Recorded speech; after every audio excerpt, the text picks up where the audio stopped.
नमस्कार दोस्तों।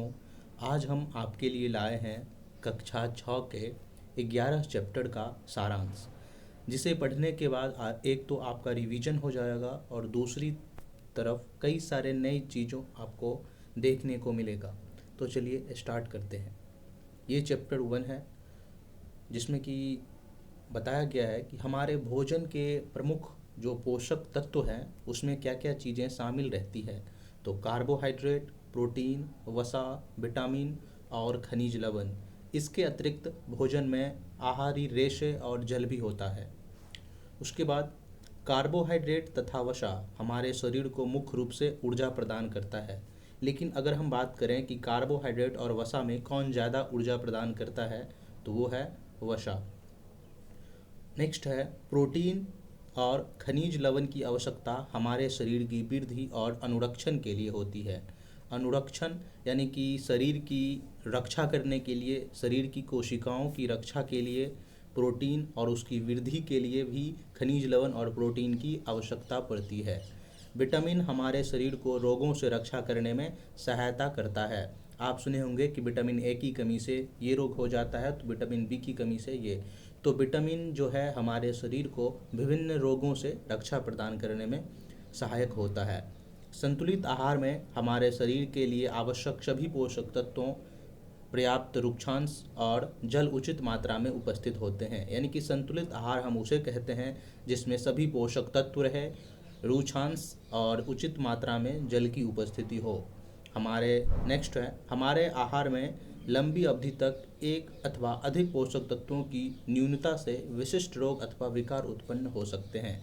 अगर लंबे समय तक हम वैसे भोजन ग्रहण करते हैं जिसमें किसी न किसी पोषक तत्व की ज़्यादा देर तक या ज़्यादा समय तक कमी रहती है, तो उस तरह के रोग हमारे शरीर में उत्पन्न हो जाते हैं। ठीक है, अब नेक्स्ट पे चलते हैं। ये है हमारे चारों ओर की वस्तुएं। हमारे चारों ओर की वस्तुएं अनेक प्रकार के पदार्थों से बनी होती हैं। जैसे कि हम देखते हैं हमारे आसपास लकड़ी के बना हुआ कुर्सी, फिर लोहा टिन दिखाई देता है। उसके बाद एल्युमिनियम का बना हुआ थाली बर्तन, तांबा का बना हुआ लोटा, ऐसे बहुत सारी चीज़ें आपके आसपास मिल जाएगी। तो हमारे आसपास जो है बहुत सारे चीज़ें अनेक पदार्थों से मिलकर के बनी होती हैं।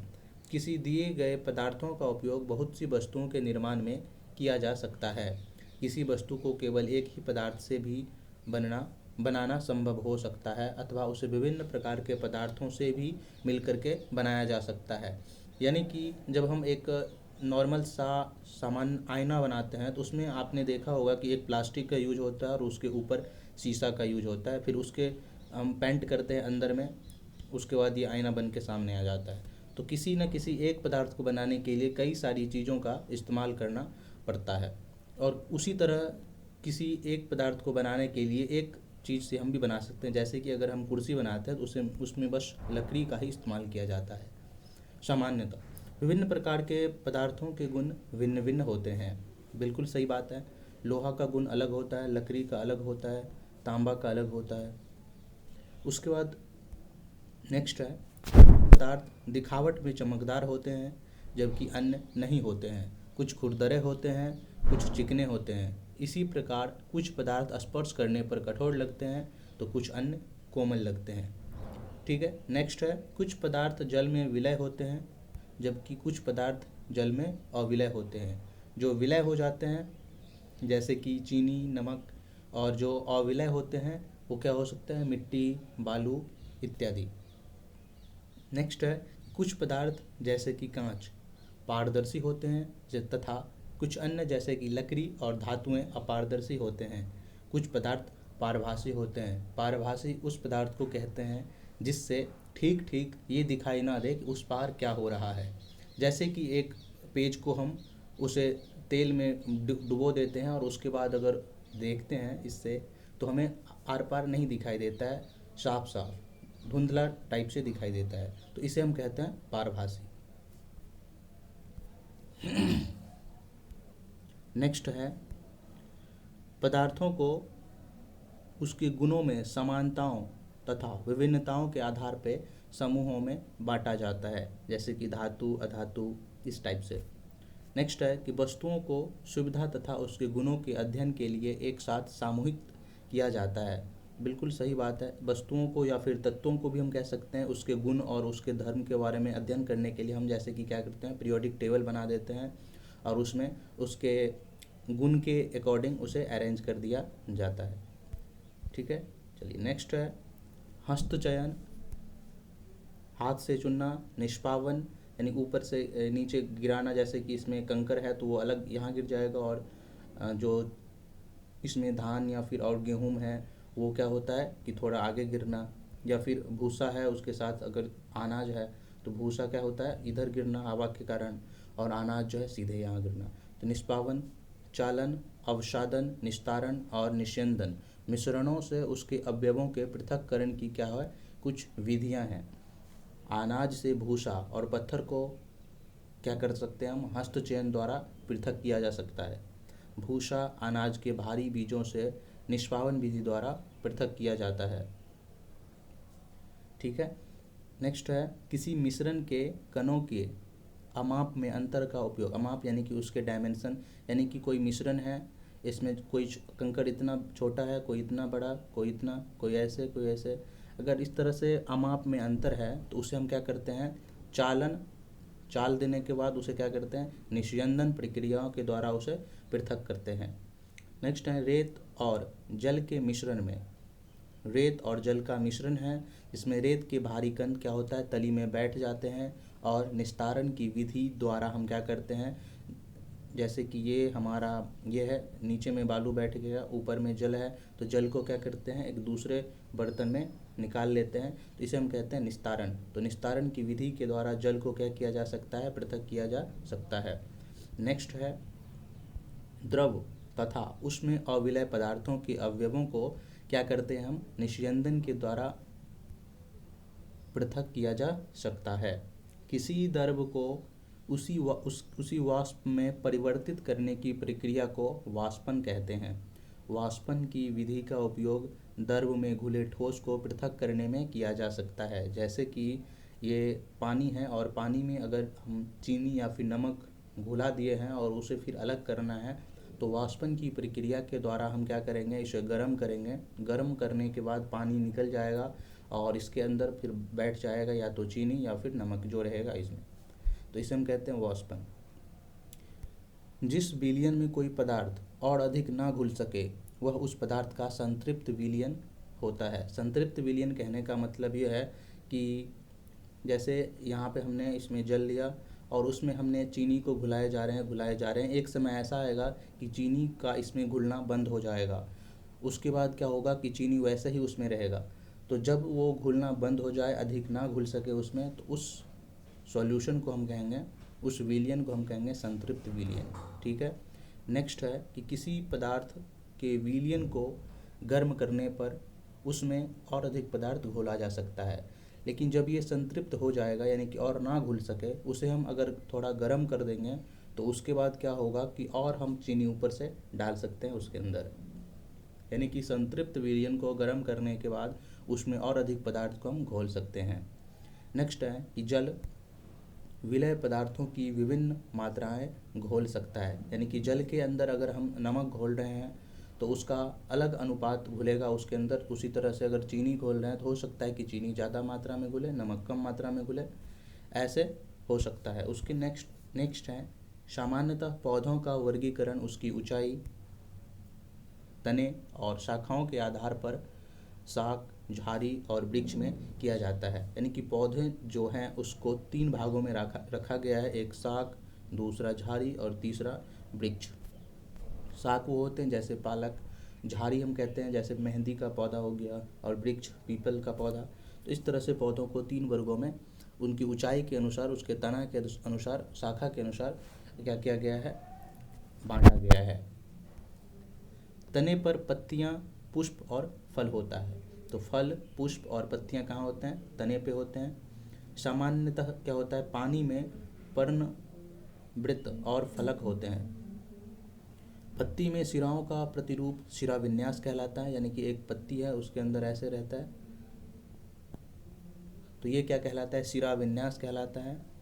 जलिका रूपी समानांतर तथा ये क्या होता है, जालिका रूपी जाल के समान ऐसे भी हो सकता है,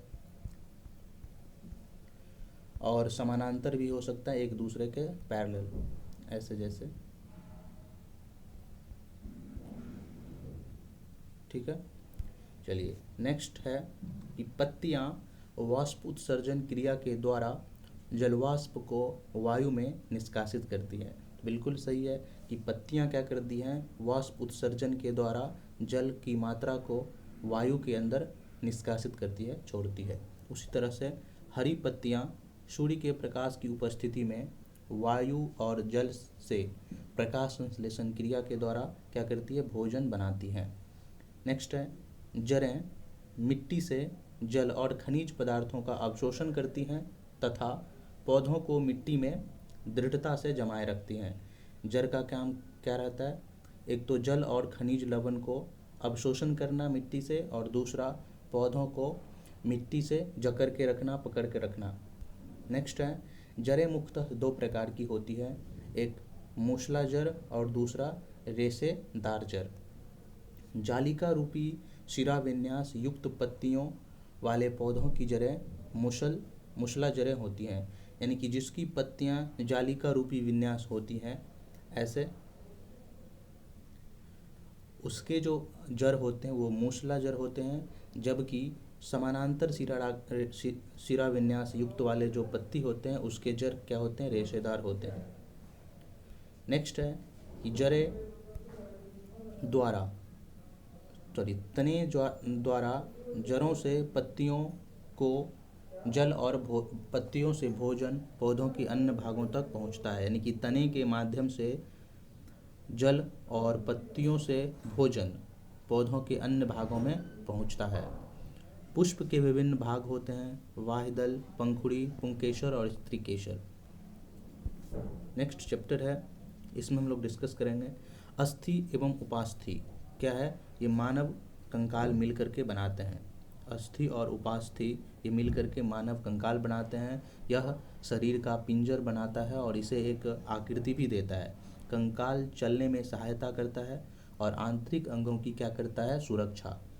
मानव कंकाल खोपड़ी, मेरुदंड, पसलियों, वक्ष की अस्थियां और कंधे, श्रोणी, मेखला तथा हाथ एवं पांव की अस्थियों से बनता है मानव कंकाल। पेशियों के जोड़े एकांतर क्रम में सिकुड़ने और फैलने से अस्थियां गति करता है। पेशियों के जो जोड़े होते हैं वो क्या होता है कि सिकुड़ता है और फिर फैलता है, जिससे क्या करता है, अस्थियां गति करती है। अस्थियों की संधियां अनेक प्रकार की होती हैं, यह उस संधि की आकृति एवं यह उस संधि की प्रकृति एवं गति की दिशा पर निर्भर करता है। पक्षियों की दृढ़ पेशियां तथा हल्की अस्थियां मिलकर उन्हें पकड़ने में या फिर कह सकते हैं पक्षियों की दृढ़ पेशियां हल्की अस्थियां मिलकर उसे उड़ने में सहायता करती हैं। ये पंखों को फरफरा कर उड़ते हैं। पक्षी की जो पेशियां होती हैं वो क्या होती हैं, हल्की होती हैं, और उसके जो अस्थियां होते हैं वो अंदर से खोखली होता है। मछली शरीर के दोनों ओर एकांतर क्रम में वलय बना करके क्या होती है, जल में तैरती है, यानी कि ऐसे ऐसे। ठीक है। सर्प अपने शरीर के दोनों ओर एकांतर क्रम में वलय बनाते हुए, वलय यानी कि मुड़ाव को बनाते हुए भूमि पर वलयाकार गति से आगे की ओर फिसलता है, और बहुत सारी अस्थियां एवं उसमें जुड़ी पेशियां शरीर को आगे की ओर धक्का देता है। तिलचट्टे का शरीर एवं पैर कठोर आवरण से ढके होते हैं जो बाह्य कंकाल बनाता है, और वक्ष की पेशियां 3 जोड़े पैर और 2 जोड़ी पंखों से जुड़ी होती हैं जो तिलचट्टे को चलने एवं उड़ने में सहायक करती है। आपने देखा होगा कि तिलचट्टे हैं, उसके अंदर उसके ऊपर जो रहता है वो क्या होता है कि कठोर आवरण से वो ढका रहता है उसका शरीर, इसीलिए कभी कभी हम उसे कुचल देते हैं या फिर मारपीट कर देते हैं उसके साथ, तो भी वो उठ के फिर चलने लग जाता है। केचुए में गति शरीर की पेशियों के बारी बारी से विस्तारण और संकुचन से होती है, यानी कि केचुआ जो ऐसे चलता है वो क्या करता है, पहले तो अपने शरीर की पेशियों को इतना छोटा करके फिर इतना संकुचन फैलाव कर देता है, फिर ये यहाँ पहुँचने के बाद फिर क्या करता है, इधर से छोटा होते होते फिर ये ऐसे आ जाता है। तो इस तरह से वो अपनी पेशियों को सिकुड़ करके फिर उसको फैला करके आगे बढ़ता है ज़मीन पर। उसके बाद घोंघा पेशीय पाद की सहायता से चलता है। नेक्स्ट है कि किसी स्थान का परिवेश जिसमें पौधे, जंतु एवं वन्य जीव रहते हैं उसका आवास कहलाता है। तो आवास क्या कहलाता है? किसी स्थान का परिवेश जिसमें पौधे, जंतु और अन्य जीव रहते हैं आवास कहलाता है। विभिन्न प्रकार के पौधे एवं जंतु एक ही आवास में एक साथ रह सकते हैं। पौधे और जीवों की विशिष्ट लक्षण एवं स्वभाव जो उन्हें एक आवास विशेष में रहने के लिए अनुकूल बनाते हैं अनुकूलन कहलाता है। ठीक है। नेक्स्ट है कि आवास अनेक प्रकार के होते हैं, परंतु सामान्यतः इन्हें स्थलीय यानी कि जमीन पर एवं जलीय आवास में क्या किया गया है? वर्गीकृत किया गया है।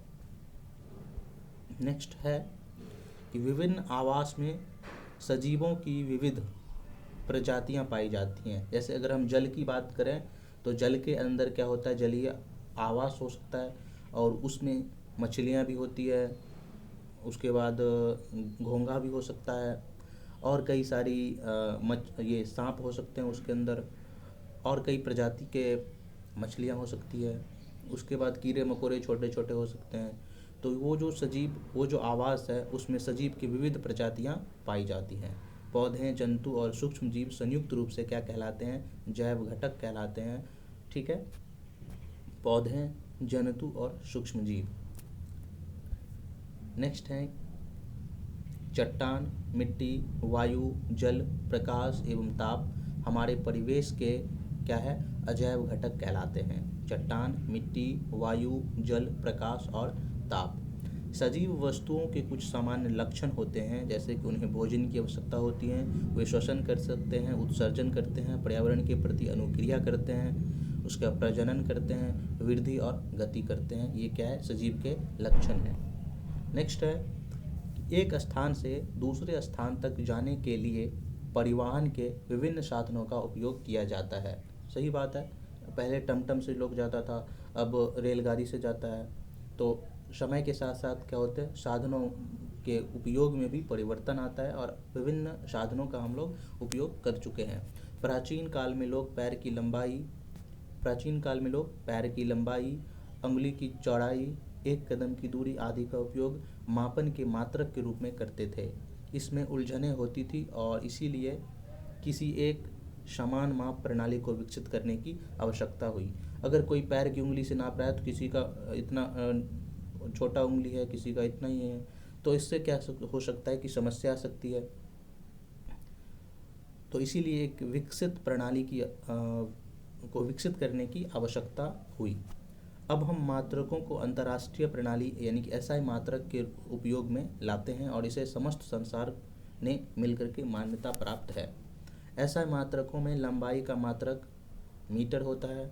सरल रेखा के अनुदिश गति को क्या कहते हैं? हम सरल रेखीय गति कहते हैं। जैसे कि ये सरल रेखा हो गया और इसके समानांतर या इसके अनुदिश इस दिशा में अगर गति कर रहा है तो उसे हम क्या कहेंगे? सरल रेखीय गति। वर्तुल गति में कोई वस्तु इस प्रकार गति करती है कि उस वस्तु की किसी नियत बिंदु से दूरी समान होती है, उसे हम क्या कहते हैं? वर्तुल गति कहते हैं।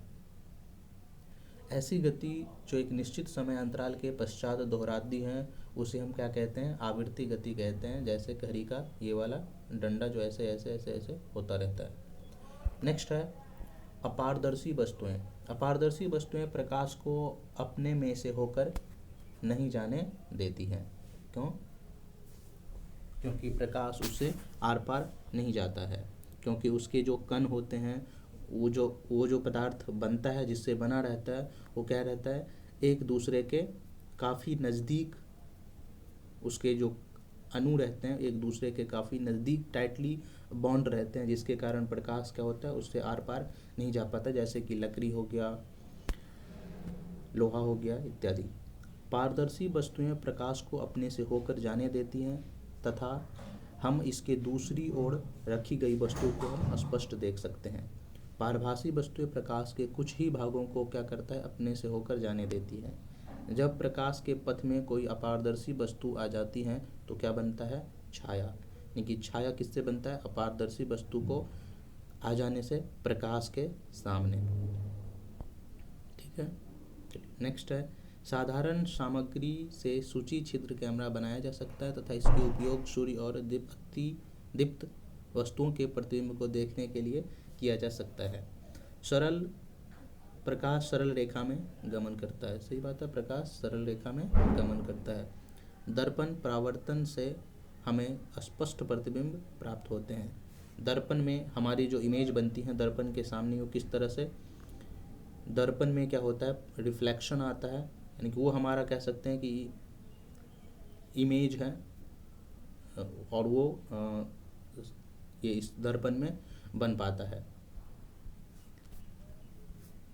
नेक्स्ट है विद्युत सेल। विद्युत सेल विद्युत का एक स्रोत है। विद्युत सेल क्या है? विद्युत करंट का एक सोर्स है। विद्युत सेल में दो टर्मिनल होते हैं, एक धन टर्मिनल और दूसरा ऋण टर्मिनल। विद्युत बल्ब में एक फिलामेंट होता है जो इसके टर्मिनलों से, ये प्लस से और ये माइनस से जुड़ा हुआ रहता है, और ये जो फिलामेंट होता है ये किससे बना होता है? टंगस्टन से। नेक्स्ट है कि विद्युत बल्ब में एक फिलामेंट होता है, ये तो पढ़ लिए। उसके बाद नेक्स्ट है कि विद्युत धारा प्रवाहित होने पर विद्युत बल्ब क्या होता है? दीप्त, यानी कि प्रकाश उत्सर्जित करता है।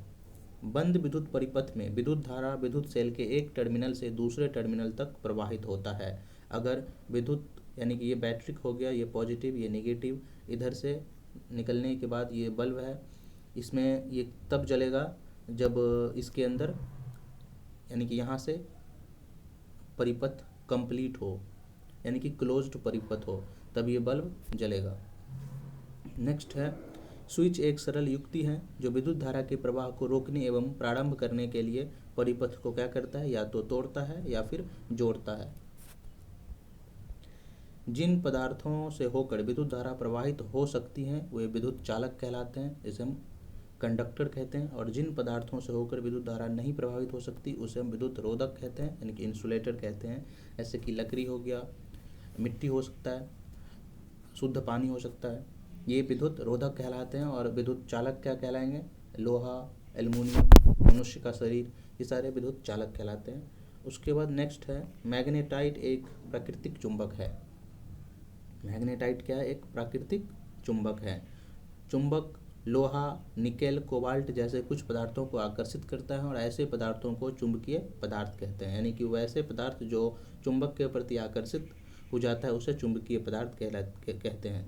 जो पदार्थ चुंबक से आकर्षित नहीं होते हैं वे अचुंबकीय पदार्थ कहलाते हैं। प्रत्येक चुंबक के दो ध्रुव होते हैं, एक होता है पॉजिटिव, जिसे हम पॉजिटिव नहीं, इसे हम उत्तरी ध्रुव और दक्षिणी ध्रुव के नाम से वैसे जानते हैं। उसके बाद स्वतंत्रता पूर्वक लटकाने पर क्या होता है? चुंबक सदैव उत्तर और दक्षिण की दिशा में आकर के रुक जाता है। दो चुंबक के असमान ध्रुव एक दूसरे को आकर्षित करती हैं, यानी कि ये दक्षिणी, ये उत्तर और ये दक्षिण, तो एक दूसरे का जो असमान है, यानी कि यहाँ पे उत्तर ध्रुव अगर हम लाएंगे तो एक दूसरे को क्या करेगा? आकर्षित करेगा। जबकि समान ध्रुव अगर लाएंगे तो एक दूसरे को प्रतिकर्षण करेगा। नेक्स्ट है कि वायु प्रत्येक स्थान पर मिलती है। वायु प्रत्येक स्थान पर मिलती हैं। हम वायु को देख नहीं सकते परंतु इन्हें अनुभव कर सकते हैं। गतिशील वायु को हम क्या कहते हैं? पवन कहते हैं। वायु जगह घेरती है, जैसे कि ये बैलून है, इसे हम इसके अंदर वायु डालने के बाद क्या होता है? ये बड़ा हो जाता है। जल तथा मिट्टी में वायु उपस्थित होते हैं ताकि जल में जो जीव रहते हैं वो सांस लेते हैं। उसी तरह से मिट्टी के अंदर जो छोटे मोटे कीड़े मकोड़े केंचुए होते हैं वो वहाँ पे उपस्थित वायु की कारण ही जीवित रह पाते हैं। उसके बाद वायु में क्या होता है? नाइट्रोजन, ऑक्सीजन, कार्बन डाइऑक्साइड, जलवाष्प और कुछ अन्य गैसों का मिश्रण है वायु। इसमें कुछ धूलकण भी होते हैं। ऑक्सीजन ज्वलन में सहायक करता है और श्वसन के लिए आवश्यक है। ऑक्सीजन की अनुपस्थिति के कारण कोई भी पदार्थ पूर्ण दहन नहीं हो पाता है। और वायु की वह परत जो पृथ्वी को घेरे हुए हैं, यानी कि ये हमारा पृथ्वी, हमारा गोला, और इसके ऊपर वायु का एक आवरण है, इसको हम कहते हैं वायुमंडल। पृथ्वी पर जीवन के लिए वायुमंडल क्या है? आवश्यक है। जलीय प्राणी श्वसन के लिए जल में घुली हुई वायु का उपयोग करते हैं। वायु से ऑक्सीजन और कार्बन डाइऑक्साइड के आदान प्रदान करने के लिए क्या होता है? पौधे और जंतुएं एक दूसरे पर निर्भर होते हैं।